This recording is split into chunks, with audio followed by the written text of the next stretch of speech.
이재명 정부가 들어섰습니다. 드디어 들어섰습니다. 앞에 제가 이제 바라는 희망사항들은 좀 말씀드렸던 것 같고, 어쨌거나 우리들 먹고 사는 문제, 먹사니즘이라고 그러죠. 먹사니즘, 먹고 사는 문제에 대해서 좀 이전보다는 좀 더 나은 그러한 내일을 만들어 주시기를 이재명 대통령께 기대해 봅니다. 네. 자, 요거 좀 보고 넘어가시죠. 지금 많은 분들이 우려하는 게 그런 거예요. 예. 이재명 정부가 들어서면은 부동산 가격이 어떻게 움직일 것인가에 대해서 많이 궁금해들 하고 계시고, 그리고 뭐 이전에 우리가 문재인 정부를 겪어봤기 때문에 문재인 정부 시절에는 집값은 엄청 올랐죠. 엄청 올랐습니다. 집값은 엄청 올랐는데 그럼에도 불구하고 완전히 그 다주택자들을 적폐로 규정하면서 때려잡았죠. 때려잡으면서 벌어도 본 게 아니야. 그 당시만 해도 양도세가 뭐 80%, 90%까지 가던 그러한 시절이었죠. 어마어마했죠. 그러한 그 규제책들이 다시 또 리바이벌 되는 거 아니냐 이런 우려들도 많이 하고 계시는 것으로 알고 있습니다. 그런 부분에 대해서 좀 이야기를 나눠봤으면 좋겠습니다. 지금 헤럴드 기사에서 오늘자 나온 기사에 그죠? 오늘자 나온 기사를 보시면은 징벌적 세금으로 집값 잡기보다는 공급을 늘려서 주택 시장의 안정을 꾀하겠다. 요게 지금 이재명 정부의 그 부동산을 대하는 뭐 키워드라고 좀 보시면 될 것 같습니다. 일단 나온 것만 가지고 이야기할게요. 에이, 설마 그렇게 되겠어? 이러한 그 판단은 일단 조금 접어두시고 일단 나와 있는 내용만 가지고 한번 말씀을 드려보겠습니다. 자, 요게 지금 그 이재명 정부의 부동산 공약으로 나와 있습니다. 자, 간단하게 보실게요. 자, 공급 부분입니다. 공급을 확대하겠다. 그리고 역시 빠지지 않고 나오는 게 공공임대입니다. 항상 우리 민주당 정권에서는 공공을 많이 강조를 하죠. 민간보다는 공공에서 우리 그 서민들의 주거 안정을 꾀하겠다. 공공에서 많이 짓겠다. 필연적으로 나오는 게 뭡니까, 그러면? 돈이 있어야죠, 돈이. 돈이 있어야 공공에서 지을 거 아닙니까? 어쨌거나 공급 확대, 그리고 공공 임대도 늘리겠다. 그리고 신혼부부 다자녀 특별 공급도 확대를 하겠다. 그리고 건설 경기를 살리겠다. 뭐 이런 이야기들을 많이 하고 있습니다. 그래서 집값이 오르면 공급을 늘려서 적절한 가격을 유지하겠다라고 이재명 대통령이 선거 유세 중에 이야기를 했다고 합니다. 저는 생각은 그런 거죠. 이재명 정부도 분명히 알고 있을 거예요. 이전에 문재인 정부에서 어떠한 실책들을 했는지, 규제 일변도로 나갔다가는 오르는 집값을 막을 수가 없다는 것도 알고 있겠죠. 그럼 과연 여기서 이재명 정부는 어떤 스탠스를 취할 것인가? 먼저 나온 게 이거였어요. 집값이 오르면은 공급을 늘리겠다. 공급을 늘리겠다. 좀 더 보시죠. 자, 새 정부가 들어섰는데 이재명 대통령은 주택 공급 확대를 핵심 공약으로 제시하고 나섰다. 집값 폭등기를 맞았던 과거의 과세 등 수요 억제 정책이 똘똘한 한 채 쏠림을 강화하고 주택시장 양극화가 확대됐다는 진단을 받아들인 것이다.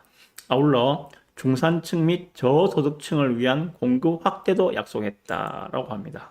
그래서 세금으로는 집값을 안 잡겠다고 약속을 했다고 합니다. 그리고 실수요자를 위한 공급 확대에 나선다라고 이야기를 하고 있습니다.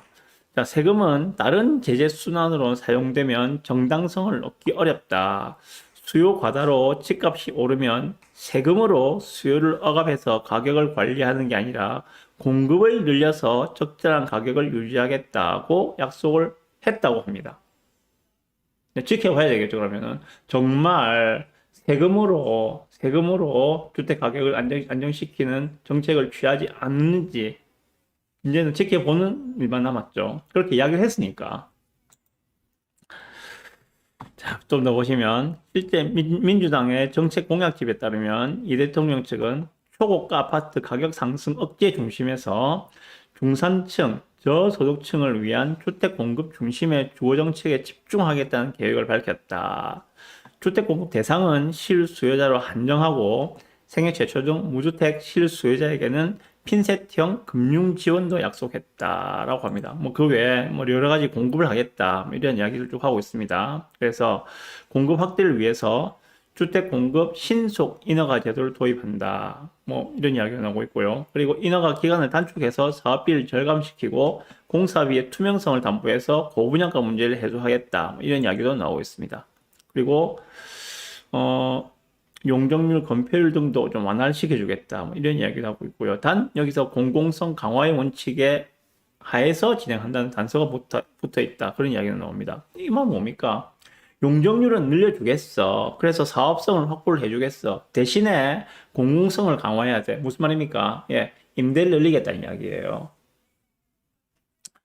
중저소득층을 위한 공공임대주택도 공급을 확대한다는 이야기도 나오고 있고요. 예. 무리해서 누를수록 많이 오른다. 부동산 정책을 실패한 문재인 정부와 선긋기. 이번 정부가 정책의 방향키를 공급으로 잡은 건 과세 및 대출 규제를 중심으로 했던 문재인 전 정부의 수요 억제 정책이 부동산 가격 폭등의 결과를 낳았다는 판단이 작용한 것으로 풀이된다.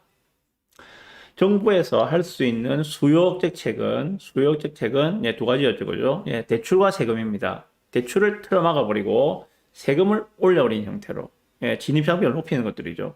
그러다 보니까는 그 역효과가 나왔었고 오히려 가격이 폭등하는 현상들을 문재인 정부 5년 동안 봤었죠.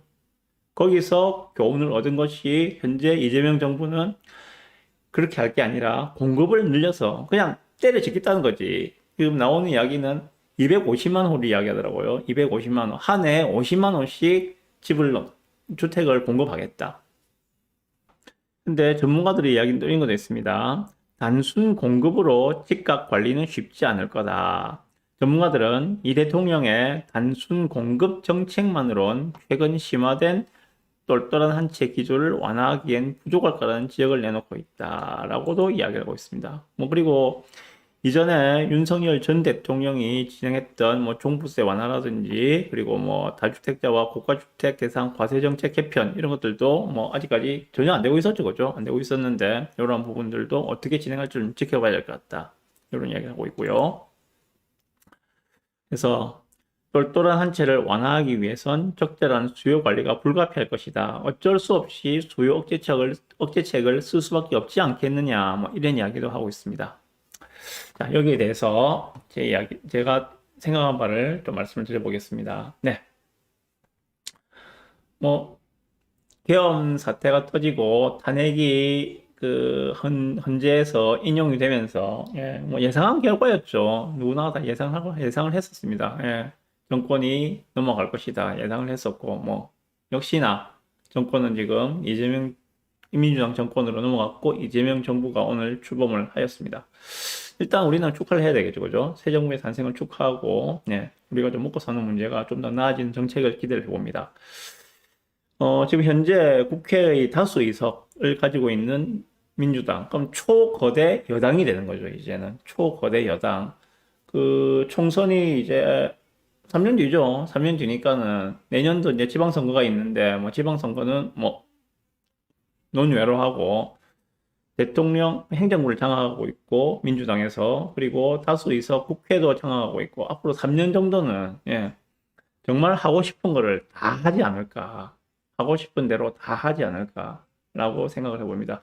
그들이 가지고 있던 뭐 나름대로 뭐 전부 다 똑같죠, 그죠? 뭐 국민의힘이든 민주당이든 국민들을 위해서 하는 뭐 행위라고 하면서 예, 정책을 내고 하는데 하고 싶은 걸 아마 다 하지 않을까라고 생각이 듭니다. 이 대목에서 뭐 굳이 성장 중심이다 아니면 분배 중심이다 뭐 이런 이야기를 할 필요가 없을 것 같고 적절하게 좀 균형감 있는 그런 정책들을 추진하기를 바라봅니다. 자, 부동산 공약 관련해서는 이전 문재인 정부가 진행한 수요 억제책이 아닌 공급 확대로 주택시장 안정을 가져오겠다고 하는데 아시겠지만은 공급이란 거는 지금 시작해도 이재명 정부 임기 내에 그 공급이 가시화될 가능성은 별로 없죠. 예. 부지 만들어야죠. 인허가 진행해야죠. 집 지어야죠. 예. 최소한 5년이라고요. 이제 연기를 시작했는데 지금 집을 짓는다고 한들 아파트를 짓는다고 한들 예, 그 아파트에 들어가서 살 수 있는 거는 이 정부 임기 끝난 그 다음 정권에서나 가능하지 않을까. 그렇다면은 임기 내에 그 가시적인 성과를 두는 것을 목적으로 하는 것이 아니라 다음 정권에 다음 정부 뭐 민주당이 집권을 계속 할지 아니면은 다시 또 뭐 정권이 바뀔지 모르겠습니다만은 다음 정부를 위한 씨 뿌리는 차원에서라도 공급은 계속 진행하는 것이 맞지 않겠는가라는 생각을 해봅니다. 근데 뭐 어차피 지금 당분간은 당분간은 전국적으로 공급 부족 현상은 뭐 다들 알고 있는 사실입니다. 공급 부족으로 집값이 들썩이게 되면은 그것을 그냥 두고 보고만 있을 정부는 없겠죠. 아니 당장에 지금 공급이 부족해서 전세값이 올라가고 전세값이 전정부지로 뛰고 그에 맞춰서 매매가도 지금 들썩이면서 올라가는데 그걸 뻔히 보고 있을 정부가 어디 있겠습니까?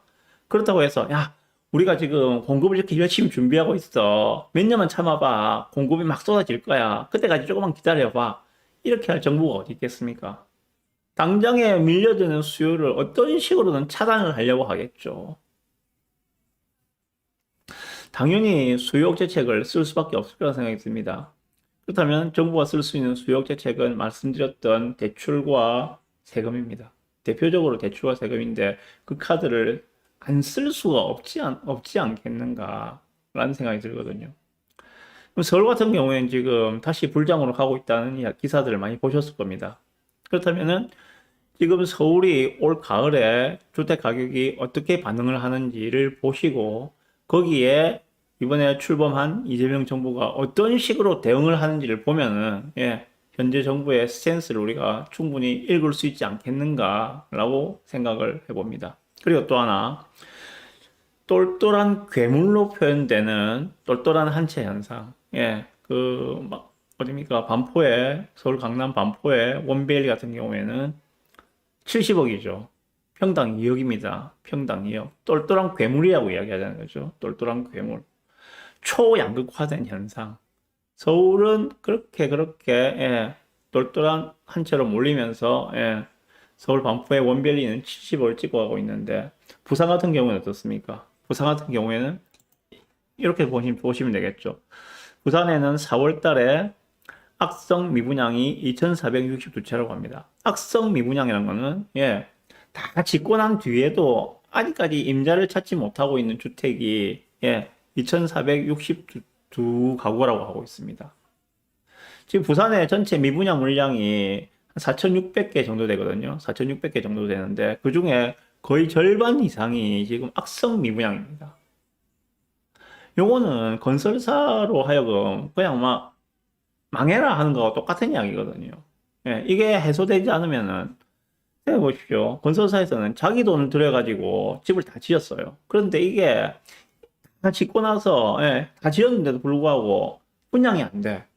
자금을 회수할 방법이 없겠죠. 그러면은 유동성이 부족해지면서 건설사는 당연히 어려워지고 픽픽 쓰러지는 건설사들이 자꾸 생겨날 수밖에 없겠죠.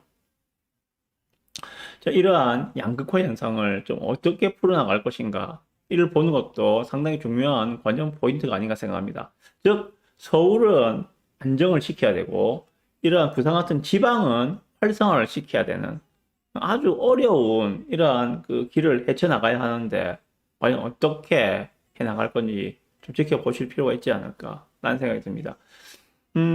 이 앞에 방송에서 말씀드렸었는데 어떤 정부가 들어서든지 간에 이 초양극화 현상, 똘똘한 한 채로 대표되는 초양극화 현상은 반드시 해소를 하려고 할 것이다. 어떠한 정책을 쓸 것인지 좀 지켜보시라. 만약에 지방을 활성화시키는 그러한 정책들. 자, 지금은 실수요장이라고 말씀드렸어요. 그죠? 실수요장이기 때문에 투자자가 움직일 수 없는 시장이기 때문에 양극화 현상이 똘똘한 한 채 선호한 현상이 계속 지속되고 있는 상황입니다. 지방의 이러한 미분양들을 해소하기 위해서는 투자 수요를 끌고 오지 않으면 안 되거든요. 실수요만으로는 이러한 악성 미분양들 해결이 안 됩니다. 투자 수요를 끌고 와야 돼요. 다시 말해서 추가 수요를 만들어내야 됩니다. 어떻게 만들어낼 것인가?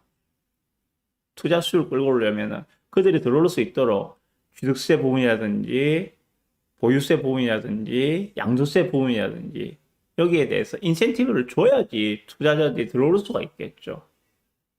그런데 그러한 것들이 민주당의 현재 정체성에 비추어 볼 때 과연 가능할까? 완전 딜레마죠. 완전 딜레마죠.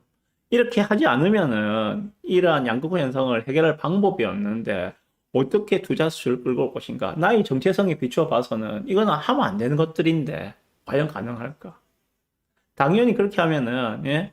부기꾼들 배불리는 정책이라는 등 온갖 비판들이 강성 지지자를 중심으로 나오게 될 건데 과연 이것을 할 수 있을 것인가? 좀 지켜볼 필요가 있지 않겠는가 생각을 해봅니다. 어쨌거나 결론입니다. 자, 지금 팩트는 앞으로 공급 부족입니다. 공급 부족. 그리고 금리 인하는 확실하게 금리 인하 사이클로 들어간 한가운데 들어있는 상황입니다. 공급 부족과 금리 인하 이 두 개의 키워드로 대표되는 누가 봐도 자산 시장은 오를 수밖에 없겠죠. 누가 봐도 집값이 떨어지기 힘든 이러한 시기에 좀 현명하고 디테일한 정책이 실현되기를 좀 바라봅니다. 만약에 현재의 이재명 정부가 집값을 반토막으로 떨어뜨려 줄 거라 믿으신다면 좀 더 기다리시면 됩니다. 좀 쭉 기다리세요. 하지만은 하락 요인보다는 상승 요인이 더 많으니 지금이라도 내 집 마련 갈아타기를 해야겠다라고 생각하시는 분이라면은 조금 서두르셨으면 좋겠다. 이렇게 말씀드려 봅니다. 어쨌거나 그 현재 정부의 스탠스를 지금 당장은 어떻게 지금 알 수가 없어요. 나온 기사만으로는 세금으로는 때려잡지 않고 공급을 늘려서 안정을 시키겠다고 하는데 과연 어떤 스탠스를 보일 것인지 지금으로서는 알 수가 없으니까 서울의 집값 움직임이 가을에 어떻게 나타나는지를 보시고 거기에 정부가 어떻게 대응을 하는지를 보면서 좀 판단을 유보했으면 좋겠다. 이렇게 말씀드립니다. 네.